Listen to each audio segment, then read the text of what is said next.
Pakistani model Kandil Baloch was recently strangled to death by her own brother for dishonoring her family. Baloch had become a controversial figure in Pakistan for posting revealing photographs on Facebook. But the threats against her escalated after she embarrassed Islamic cleric Abdul Kavi by sharing a video of them in a room together. As always, media organizations are reporting that such killings have nothing to do with Islam. Al Jazeera, for instance, quotes Mufti Naim as saying, "Her personal life was her business, and killing someone is haram, not permissible in Islam. The brother must be punished. We cannot have any more murders in the name of honor. Killing someone is not permissible in Islam." This is one of the most ridiculous statements ever made. In Surah 9, verse 111 of the Quran, Allah defines Muslims as those who kill and are killed. So how can killing be haram? Killing certain people in certain situations is haram, but there's obviously no blanket prohibition against killing people in Islam. So the real question should be, are these kinds of killings forbidden in Islam? And as we go through the Muslim sources to find the answer to this question, we discover why honor violence is so common in Islam. There were honor killings before Islam. There were honor killings in various ancient civilizations. But as different cultures came into contact with each other, sometimes conquering each other, they often had a moral impact on one another, and cultural practices changed. For instance, when the British Empire controlled India, Indian widows in certain areas would be burned alive on the funeral pyres of their husbands. British General Charles James Napier condemned the practice, but Hindu priests defended the burning of widows by saying, "It's our custom." General Napier's reply illustrates one historical path to cultural change. He said, "So be it. This burning of widows is your custom. Prepare the funeral pile. But my nation also has a custom. When men burn women alive, we hang them and confiscate all their property. Let us all act according to our national customs." Needless to say, things changed very quickly, and cultures have changed in similar ways for thousands of years. Now, when Islam came to Pakistan, honor killings were already a custom. But if honor killings are forbidden in Islam, why didn't the spread of Islam eliminate, or at least significantly diminish, the custom? Well, Islam had very similar ideas about killing people for certain behaviors, keeping women under strict control, and so on. And the honor killings were simply appropriated for Islamic purposes. If you're wondering how honor killings can be justified in Islam, consider three facts. First, the penalty for leaving Islam is death. In Sahih al-Bukhari 69:22, Muhammad says, "Whoever changed his Islamic religion, kill him." Second, apostasy in Islam is much broader than what non-Muslims usually think of when we hear the word apostasy.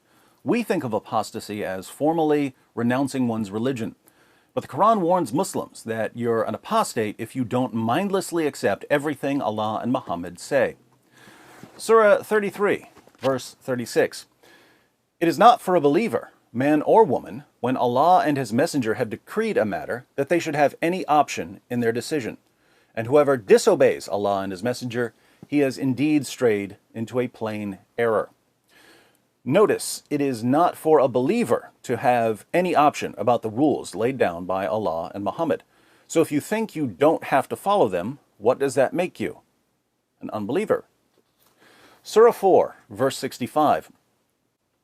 "But know, by your Lord, they can have no faith until they make you, O Muhammad, judge in all disputes between them, and find in themselves no resistance against your decisions, and accept them with full submission." You have no real Islamic faith until you have no resistance against Muhammad's decisions and you submit fully to those decisions. So if you've recited the Shahada at some point in your life, you were a Muslim. If you're not submitting to the decisions of Allah and Muhammad, you're not a Muslim. And that makes you an apostate. What's the penalty for apostasy? Death. Third, Muslims are required to carry out Allah's penalties even against their own family members. In Sunan ibn Majah 2540, Muhammad commands, "Carry out the legal punishments on relatives and strangers, and do not let the fear of blame stop you from carrying out the command of Allah." Carry out the legal punishments on relatives, and don't let the fear of blame stop you. So when Qandeel Baloch posts revealing pictures of herself all over Facebook and repeatedly challenges Islamic customs and makes fun of a Muslim cleric, is she submitting to the decisions of Allah and Muhammad? Not remotely. According to Islam, then, she was an apostate. What's the penalty for apostasy? Death. Can family members carry out the penalty? Absolutely. And now we can see why the murder of Baloch was celebrated on Twitter. What she's doing is disgrace for Pakistan, so she deserved this. A girl who decides to publish her naked pics for sake of publicity, what her brother is supposed to do. Finally, a good news after a long time.